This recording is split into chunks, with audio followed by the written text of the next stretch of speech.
Sud Radio Regard de Femme, Michel Vianès. Bonjour ma chère Michel. Bonjour Maxime.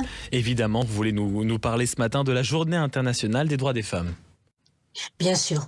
Le 8 mars, justement, ce n'est pas une simple parenthèse, ce n'est pas une date symbolique que l'on referme le lendemain, c'est un point d'appui dans un combat qui dure toute l'année, et parce que les droits des femmes, d'une part, ne reculent pas un seul jour par an, mais ils ne progressent pas non plus un seul jour par an. Donc le 8 mars, pour moi, c'est un moment de visibilité, mais le travail commence avant et continue après. D'ailleurs, depuis octobre, nous agissons très concrètement par rapport aux élections municipales, donc former des femmes à être candidates, les préparer à exercer des responsabilités, leur donner les outils pour comprendre et transformer justement l'action publique. Car plus il y a de femmes élues, et ça veut dire qu'il y aura plus de politiques attentives à l'égalité, la lutte contre les violences, l'autonomie économique, l'égalité professionnelle, l'éducation à l'égalité en gros. Et cette représentation politique ne c'est pas du tout un symbole, puisqu'elle va changer la décision publique et donc la réalité. Et il faut rappeler, ma chère Michel, qu'en tant qu'ONG, vous intervenez justement régulièrement dans le contexte international. Oui, dans ce fameux contexte international marqué par la montée des intégrismes politiques et religieux, les droits des femmes subissent des offensives de plus en plus assumées, je dirais.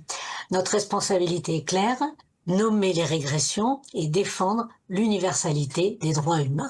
C'est pourquoi on a ouvert justement cette séquence cette année d'engagement dès le 4 mars à Bruxelles, au Parlement de la Fédération Wallonie-Bruxelles, par une conférence qui était consacrée à une notion essentielle, l'apartheid fondé sur le sexe, et employer ces mots, c'est qualifier juridiquement des régimes qui organisent la ségrégation et la domination des femmes, notamment en Afghanistan et en Iran, où les violences continuent par rapport à la population. Donc, exclure les femmes de l'éducation, de l'emploi ou de l'espace public n'est pas une tradition, c'est une violation des droits humains. La semaine prochaine, vous serez donc à New York, ma chère Michel, pour la Commission de la condition des femmes des Nations Unies, la CSW. Oui, la CSW, c'est un rendez-vous majeur pour les droits des femmes. Et cette année, la session met notamment l'accent sur l'accès effectif à la justice pour les femmes et les filles, en particulier pour lutter contre les violences. Et nous allons y porter un enjeu qui est devenu aujourd'hui central, les violences en ligne. Cyberharcèlement sexiste, campagne de dénigrement, diffusion d'images intimes sans consentement, raids numériques, surveillance dans le couple. Toutes ces violences ont vraiment explosé en 10 ans et elles mettent à l'épreuve justement la capacité des États à protéger les femmes. Et lors de notre événement à l'ONU, il y aura des parlementaires de plusieurs continents qui vont comparer les lois qui sont mises en place dans leur pays, parce que les cyberviolences, elles ignorent les frontières et la réponse doit être internationale, harmonisation des lois, coopération judiciaire, diplomatie parlementaire.